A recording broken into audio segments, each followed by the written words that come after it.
Blood, Our Ocean. I really loved the speaking out loud that in our culture we have like a big problem with body fluids, and even women are disgusted by their own blood, and how problematic this is, and how it separates us from our physiology and from, yeah. So it would be really appreciated and really important to see blood as the sacred ocean that it really is.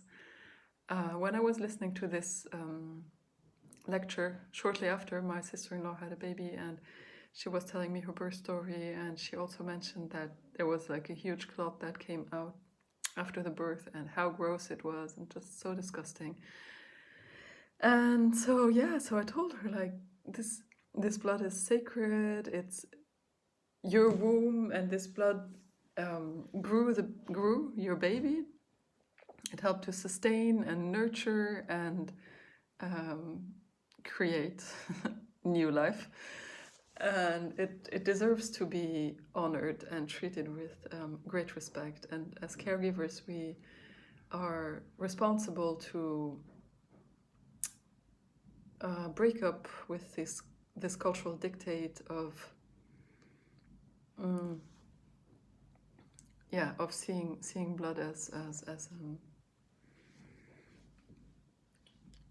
something disgusting, that we are feared and that we don't want to touch and that we don't want to see.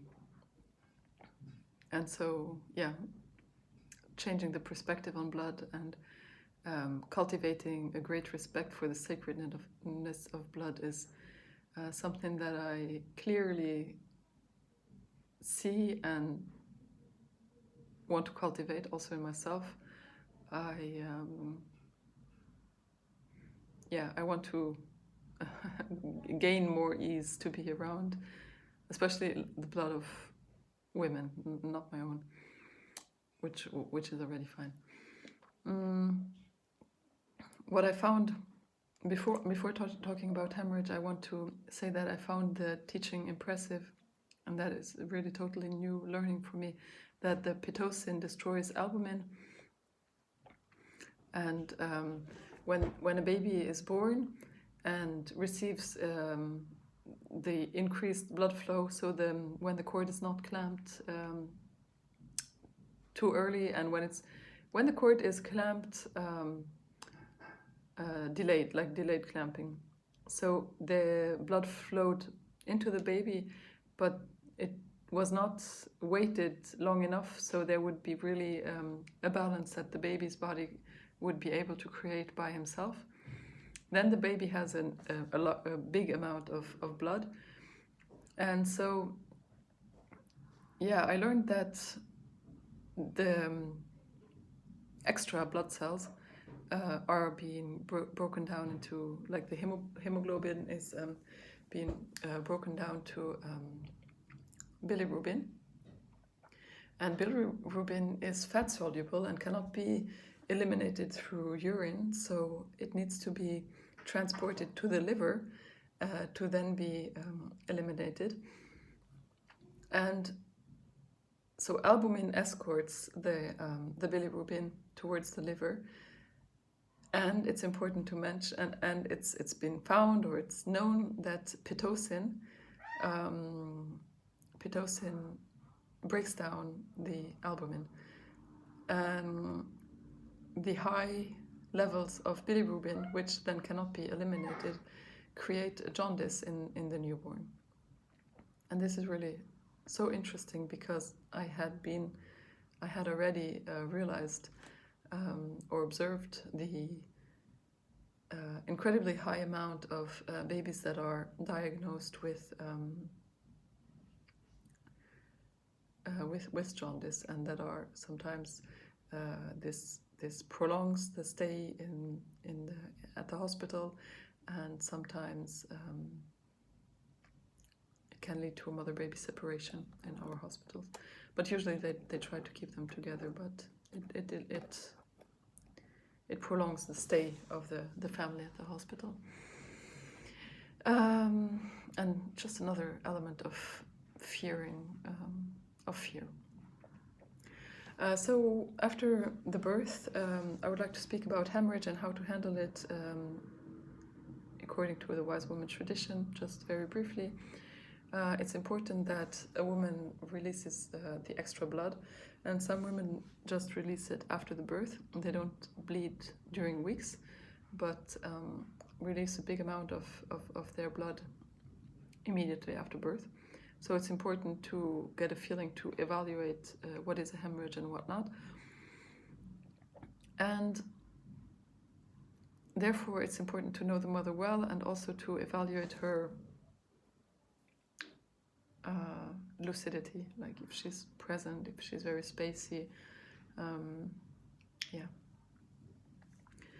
If there is fear for a hemorrhage, it's important to inform the mother, not to inform, but first of all, not to create a panic, to not rise the adrenaline levels, to notice it, but calm myself down and do the necessary, explain in a soft voice to not make the mother rise in adrenaline, to keep her in the state of an altered state of consciousness. In general, that's very important, to keep the altered state of consciousness, to not disturb it. And then it's possible to reassure her, use homeopathy. Colophylum is one of the remedies that would work. Also belladonna, phosphorus, or ipecac, but I personally only worked with colophylum until now. I would go also for shepherd's coat. I tend more to use herbs, I must admit. Especially if I would have a suspicion of hemorrhage, I would probably feel like it's necessary to use something a bit stronger than homeopathy. So I think shepherd's coat would be my medicine to try. And then there are different acupressure points above the pubic bone, above the pubic bone, under the belly button, here on the shoulder, to give her a rush down to the womb. Feed and hydrate the mom. Reflexology. On the tip of the toe, the pituitary gland gives a placental reflex. Activate the uterine pacemakers here, caress the womb with stroking upwards, or that the mother can do it herself, or me as the caregiver, I can find her womb and massage it gently from side to side. And also what I found impressive and what resonated with me is to talk very firmly, to say that we saw that she'd bleed and that she's bled enough, she now needs to stop to bleed. To repeat a few times, you have to stop to bleed. I do think that this information can settle in our cells and can give like a necessary impulse for the body to stop bleeding. Then there was talk about biomeds, which would not be accessible to me. Ice on uterus. So have the mother have a plastic bag of frozen peas in the freezer, and that can also be used to clamp to put on the womb to make it retract and stop the bleeding. Yeah.